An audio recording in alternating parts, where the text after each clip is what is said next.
yet seen in a hot minute. I know he had a pretty good result last week, breaking a personal curse. Shh. You have to wait for them to play. Oh, okay. We'll bring it up then. All right. Yeah, this should be an interesting one because, like, Ori is one of those characters where, like, your slower, kind of more traditional hard hitters, like your Krags and your your Krags and your Edalises can make life hell for them. And it wouldn't surprise me to see a couple of stocks where you're just like, oh, that seemed a little unfair. Then you see stuff like this where it's just like, if he didn't DI out there, I'm pretty sure Ori was dead.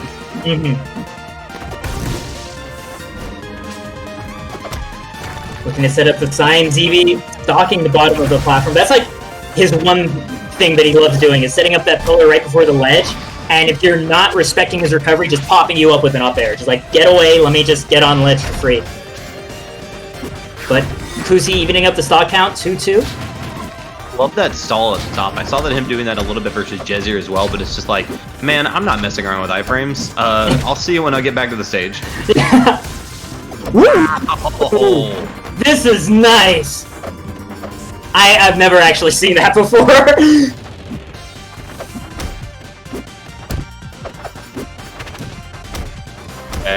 First forward air. Oh, that's it. I see you later. That's the Julesville platform, really giving the assist. Goldilocks and the three fairs. Yup. My man said super armor. I actually like that ZeeBee held on to that super armor just that little extra length longer, right? Yup. Not much you can do there. That's just great patience from Kusi. Doesn't overextend there. Doesn't really make things any harder than it needs to be. Yep. Backing up. You see him just carefully outspacing that up air range. Like, Kusi's very well aware of that option now.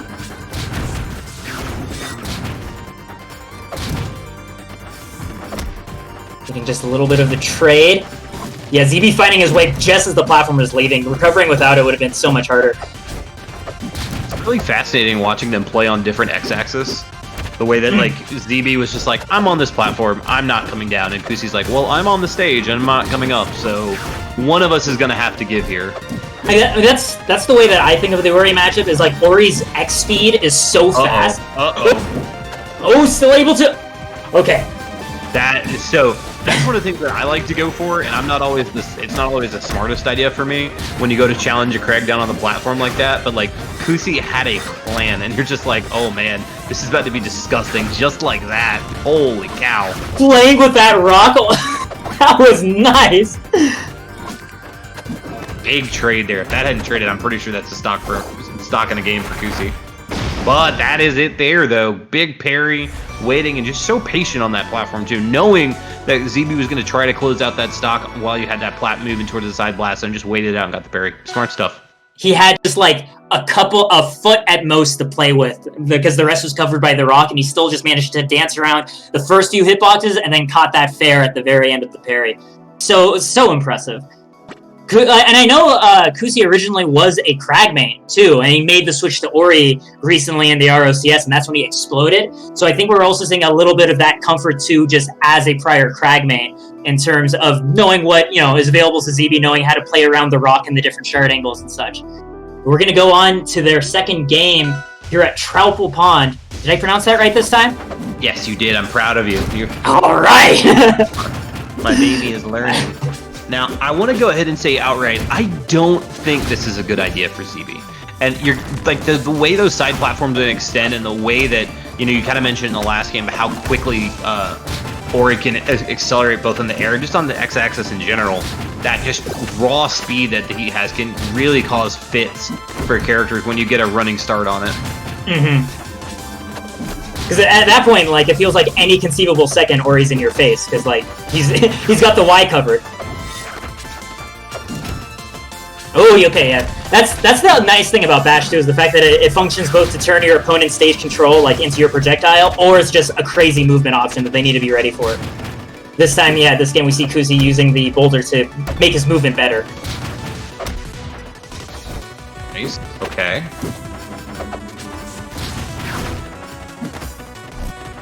Kusi not really forcing the question when ZeeBee's on that side platform. Kind of content to just wait for ZeeBee to have to drop down to do something.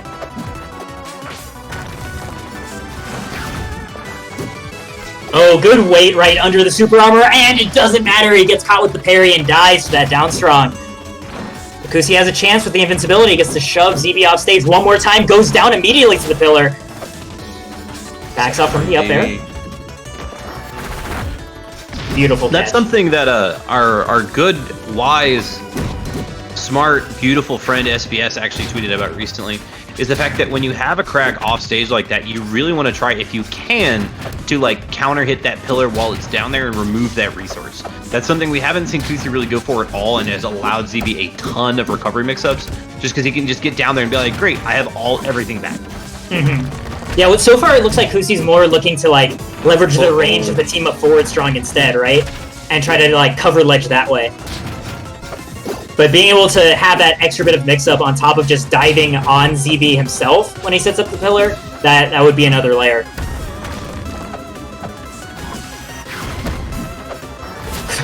just gonna go ahead and forward air the boulder away. Not gonna worry about it.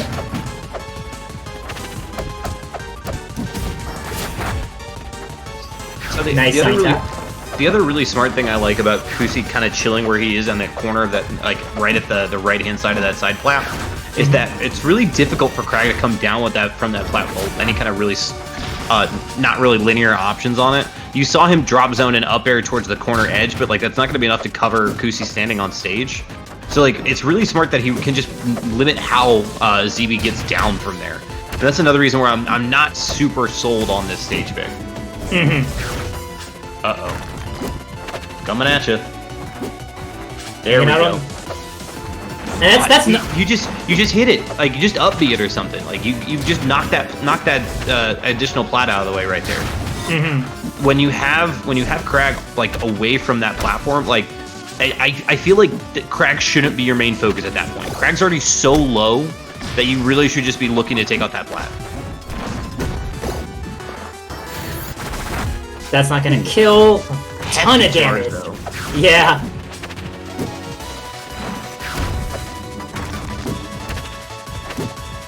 ZeeBee with the tech response, but it's still Kusi with stage control.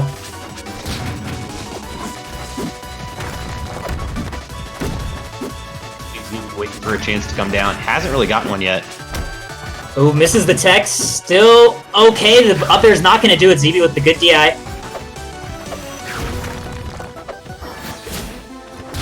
Oh, that was good on ZeeBee, waiting to see the charge up of the forward smash and then just going to the far side of the platform instead. I feel like Kusi kind of showed his hand a little bit early there.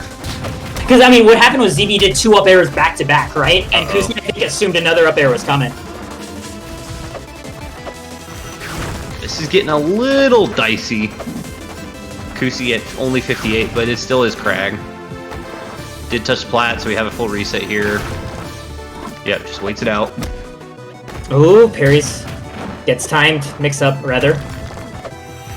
Has to do one super low. Wow, perfect recovery, but yeah, that's it. That was good on Kusi, because that was a way that ZeeBee was protecting his landings a lot. That whole game was like landing immediate down special to set up the spikes in front of him. And that was the first time that like Kusi just like dashed at the landing and just parried it, as opposed to just outspacing the spikes.